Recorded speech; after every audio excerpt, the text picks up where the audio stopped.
Hi friends, welcome to IAS APSC tsp lectures. ఈ రోజు APSC group 2 mains economy mock test అనేది మేము conduct చేస్తున్నాం. సో దీంట్లో టోటల్ 15 క్వశ్చన్స్ ఉంటాయి.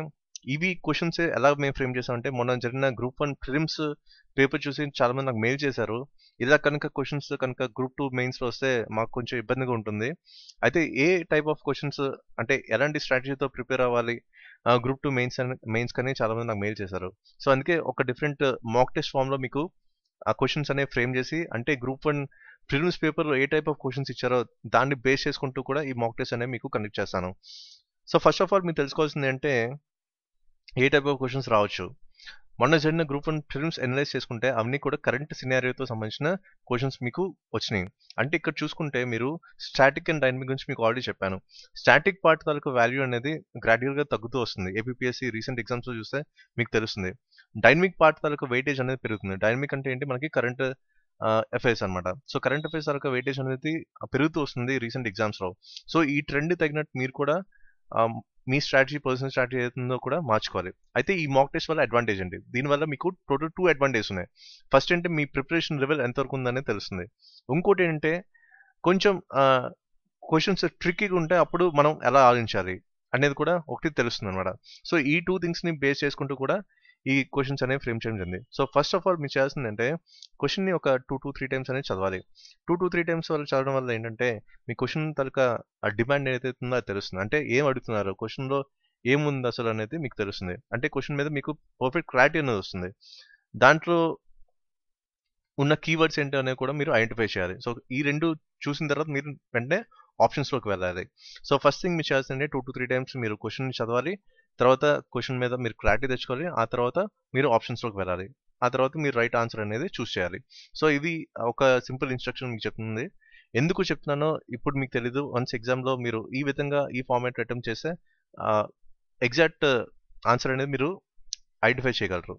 సో ఇప్పుడు ఫర్ ఎగ్జాంపుల్ ఈ క్వశ్చన్ చూసుకుంటే, the quarterly and annual GDP data is released by the CSO with a time lag of. So first of all మీరు ఏంటంటే క్వశ్చన్ని మీరు బాగా అర్థం చేసుకున్న తర్వాత మీరు ఆప్షన్స్లోకి వెళ్ళాలి. ఇలాగా ప్రతి క్వశ్చన్ కూడా టోటల్ 15 క్వశ్చన్స్ ఉన్నాయి. ఈ 15 క్వశ్చన్స్ను కూడా మీరు ఇదే ప్యాటర్న్లో మీరు కరెక్ట్గా ఫాలో అయ్యి ఆన్సర్ చేస్తే డెఫినెట్గా మీకు మంచి మార్క్స్ వస్తాయి. ఇంకోటి ఏంటంటే ఫర్ ఎగ్జాంపుల్ ఇక్కడ మీకు టోటల్ 15 క్వశ్చన్స్ ఉన్నాయి. దీని తర్వాత వీడియో ఎక్స్ప్లెనేషన్స్ అండ్ ఆన్సర్కి కూడా నేను మీకు రేపు అప్లోడ్ చేసి పెడతాను. ఫర్ ఎగ్జాంపుల్ మీకు 15లో ఒక 12 to 15 మార్క్స్ కనుక వస్తే మీకు ఏంటంటే మీ ప్రిపరేషన్ అనేది చాలా హై లెవెల్ ఉందని అర్థం. అదే మీకు 9 to 12 కనుక వస్తే మీ ప్రిపరేషన్ అనేది మోడరేట్గా ఉంటుంది. అలాగే బిలో 8 కనుక వస్తే మీ ప్రిపరేషన్ అనేది చాలా తక్కువ లెవెల్ ఉందని అర్థం చేసుకోవాలి. సో ఎందుకు చెప్తున్నా అంటే ఇది ఒక స్ట్రాంగ్ ఫీడ్బ్యాక్ ఏంటంటే ఈ ప్యాటర్న్ కనుక మీరు ఫాలో అయితే ఎక్కడెక్కడ మీరు తప్పులు చేస్తున్నారో మీకు తెలుస్తుంది. సో అది ఒక అడ్వాంటేజ్. అండ్ తప్పులు ఎందువల్ల నేను తప్పు చేసిన అనేది మీరు పర్సనల్గా అనలైజ్ చేసుకోవాలి. దాని తర్వాత రీజన్ అనేది కూడా తెలుసుకోవాలి. సో అది మీకు రేపు ఎంసీక్యూ ఎక్స్ప్లెనేషన్ పార్ట్లో మీకు టోటల్ పార్ట్ అనేది నేను కవర్ చేస్తూ వస్తాను. సో ఫస్ట్ ఆఫ్ ఆల్ ఏంటంటే ఈ 15 క్వశ్చన్స్ కూడా ఆన్సర్ చేసి కమెంట్ చేయండి మీ ఆన్సర్స్ అన్ని కూడా. అంటే లైక్ క్వశ్చన్ నెంబర్ 1 ఆన్సర్ ఏంటి, ఏ ఫర్ ఎగ్జాంపుల్ ఏ అనుకోండి. అదే క్వశ్చన్ నెంబర్ 2 బి. ఆ టైప్లో మీరు 15 క్వశ్చన్స్కి ఆన్సర్స్ ఇస్తే దాన్ని బట్టి మీకు తెలుస్తుంది ఎంతవరకు మీరు అప్రోచ్ అనేది ఉందని మీకు తెలుస్తుంది. సో దీనికంటే ఆ టైం ఫ్రేమ్ ఏమీ పెట్టుకోకండి, ఎందుకంటే మీరు పర్సనల్గా మీరు డిసైడ్ చేసుకొని టైం ఫ్రేమ్ పెట్టుకోవాలా పెట్టుకోవద్దని. నేను పర్సనల్ రికమెండ్ చేస్తుంది అంటే ఆ టైం ఫ్రేమ్ ప్రస్తుతానికి పెట్టుకోవద్దు, 1 or 2 మాక్ టెస్ట్ వరకు పెట్టుకోవద్దు. సో 3rd, 4th, 5th అలా ఆ టైప్లో మాక్ టెస్ట్ మీరు ఆన్సర్ చేసినప్పుడు మీకు ఏంటంటే టైం లిమిట్ పెట్టుకుంటే మీకు సరిపోతుంది. సో ఇక్కడ ఫస్ట్ క్వశ్చన్ ఆల్రెడీ మీరు చూసారు. సెకండ్ క్వశ్చన్ చూసుకుంటే, economic growth in India is measured by GDP at. So దీంట్లో రైట్ ఆన్సర్ అనేది మీరు సెలెక్ట్ చేయాలి. థర్డ్ క్వశ్చన్ చూసుకుంటే, the national income of a country is equal to which of the following. So just ఏంటంటే ఈ videos ఏంటంటే pause చేస్తూ ఒకసారి క్వశ్చన్ని చదువుతూ మీరు ఆన్సర్ చేయండి. ఓకే, నెక్స్ట్ క్వశ్చన్ చూసుకుంటే, if a country is experiencing recession then which of the following shall be true. So ఇక్కడ మీకు ఏంటంటే టోటల్ 4 ఆప్షన్స్ ఉన్నాయి. దీన్ని బట్టి కొంచెం ఆలోచించి పెట్టాలి. అంటే రిసెషన్కి ఈ జీడిపి తరక లింక్ ఏంటనేది ఫస్ట్ ఆలోచించుకుంటే మీకు రైట్ ఆన్సర్ ఏంటో మీకు తెలుస్తుంది. నెక్స్ట్ క్వశ్చన్ చూసుకుంటే, investment in the economy is decreasing, so which of the following will increase. ఇది కొంచెం అప్లికేషన్ ఓరియంటెడ్ క్వశ్చన్ అనుకోవచ్చు. కొంచెం ఆలోచిస్తే ఆ లాజిక్ అనేది మీకు తెలుస్తుంది. నెక్స్ట్ క్వశ్చన్ చూసుకుంటే, economic growth in a country will necessary have to occur if. So ఇది కూడా కొంచెం లాజికల్ క్వశ్చన్, దీన్ని కూడా మీరు కొంచెం ఆలోచించి పెట్టాలి. నెక్స్ట్ క్వశ్చన్ చూసుకుంటే, the export competitiveness of a country can be best measure through which are the following exchange rates. So ఇది కూడా కొంచెం లాజికల్ క్వశ్చన్. మీరు కూడా ఒక 1 to 2 టైమ్స్ మీరు ఆలోచించి పెట్టాల్సిన అవసరం అయితే ఉంది ఈ క్వశ్చన్. నెక్స్ట్ చూసుకుంటే RBI is using which are the following inflation indices as anchors for inflation targeting. ఇదంటే రీసెంట్గా మనకి కనిపించింది ఎందుకు ఇన్ఫ్లేషన్ మీద ఎక్కువ ఫోకస్ చేస్తుంది ఆర్బీఐ అనేది. ఇది కూడా లాజికల్ క్వశ్చన్. సో దీన్ని కూడా కొంచెం ఆలోచించి పెట్టాల్సిన అవసరం అయితే ఉంది. నెక్స్ట్ చూసుకుంటే as per the new monetary policy framework who will determine the inflation target.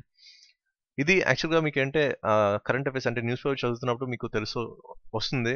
మీకంటే ఎక్కువగా మనకి న్యూస్లో వచ్చే క్వశ్చన్ ఇది. సో డెఫినెట్గా మీరు అయితే సింపుల్గా ఆన్సర్ చేయగలరు. అండ్ నెక్స్ట్ క్వశ్చన్ చూసుకుంటే to reduce the rate of inflation the government should. ఇది కొంచెం application type of question and దీన్ని కొంచెం ఆలోచిస్తే మీరు ఈజీగా పెట్టగలరు. Right answer. నెక్స్ట్ చూసుకుంటే కిసాన్ క్రెడిట్ కార్డ్ స్కీమ్. ఇది ఎందుకు పెట్టారంటే ఇది కొన్నిసార్లు మనకి స్కీమ్స్ నుంచి మనకి క్వశ్చన్స్ వస్తున్నాయి. సో డెఫినెట్గా ఒక 4 to 5 క్వశ్చన్స్ స్కీమ్స్ నుంచి రావడానికి అవకాశం ఉంది. అందుకే ఆ స్కీమ్స్ నుంచి కూడా మీకు క్వశ్చన్స్ అనేవి ఇచ్చారనమాట. ఈ లాస్ట్ 5 క్వశ్చన్స్ కూడా స్కీమ్స్ సంబంధించినవి. అయితే దీంట్లో ఇయర్స్ ఇచ్చారు. కిసాన్ క్రెడిట్ కార్డ్ స్కీమ్ ఎప్పుడు స్టార్ట్ అయిందని. దీనికి రైట్ ఆన్సర్ అనేది మీరు ఫైండ్ అవుట్ చేయాలి. నెక్స్ట్ క్వశ్చన్ చూసుకుంటే commission for agriculture cost and price అంటే CACP is mandatory to advise on the price policy అంటే minimum support price of how many crops. ఇంతకుముందు చూసుకుంటే మీకు MSP మీద మీకు క్వశ్చన్స్ వస్తున్నాయి. లైక్ మీరు గ్రూప్ 2 స్క్రీన్ టెస్ట్లో కూడా MSP మీద ఒక క్వశ్చన్ వచ్చింది. మేబీ అక్కడ ఏంటి ప్రైస్ అడిగారు. మేబీ ఈసారి ఈ టైప్ ఆఫ్ అప్రోచ్లో ఆడడానికి అవకాశం ఉంది కాబట్టి ఈ టైప్ ఆఫ్ ఫార్మాట్లో క్వశ్చన్ అనేది ఫ్రేమ్ చేయడం జరిగింది. సో నెక్స్ట్ క్వశ్చన్ చూసుకుంటే aerobic rice cultivation will reduce green house gas effect because. ఇది కొంచెం అప్లికేషన్ ఓరియంటెడ్ క్వశ్చన్ అండ్ దీనికి లాజిక్ ఏంటంటే మీరు ఇన్ కేస్ మీరు ఇండియా ఇయర్ బుక్ కనుక చదివింటే మీరు డెఫినెట్గా ఇది ఆన్సర్ చేయగలరు. నెక్స్ట్ క్వశ్చన్ చూసుకుంటే పరంపరగత్ కృషి వికాస్ యోజన ఎయిమ్డ్ ఎట్. ఇది చాలా చాలా ఇంపార్టెంట్. ఎందుకు చెప్తున్నా అర్థం చేసుకోండి. ఇది చాలా ఇంపార్టెంట్ స్కీమ్. దీనికి రైట్ ఆన్సర్ అయితే మీరు ఈజీగా ఆన్సర్ చేయగలరు. నెక్స్ట్ క్వశ్చన్ చూసుకుంటే Pradhan Mantri Krishi Sinchai Yojana is implemented by which are the following departments. So ఇక్కడ టోటల్ 3 ఉన్నాయి. దీంట్లో రైట్ ఆన్సర్ అనేది మీరు ఐడెంటిఫై చేయాలి. సో ఈ 15 క్వశ్చన్స్ని కూడా మీరు కమెంట్ బాక్స్లో ఆన్సర్ చేయండి. Like from Q1, Q2, Q3 అని చెప్పి దానికి రైట్ ఆప్షన్ పెట్టి అది కమెంట్ బాక్స్లో మీరు కనుక మీ ఆన్సర్స్ని కమెంట్ చేస్తే మనకేంటి రేపు మీకు ఆన్సర్కి దాంతోపాటు MCQ ఎక్స్ప్లెనేషన్స్ కూడా మీకు క్లియర్గా చెప్తాను విత్ లాజిక్. డెఫినెట్గా మీకు హెల్ప్ అవుతుంది అనుకుంటున్నాను. సో ప్లీజ్ ఈ మాక్ టెస్ట్ని అటెంప్ట్ చేయండి. దాన్ని బట్టి మీ ప్రిపరేషన్ లెవెల్ ఎంతవరకు ఉంటుందని మీకు తెలుస్తుంది. So that's it for this video and please subscribe to our channel IAS APPS. Thank you.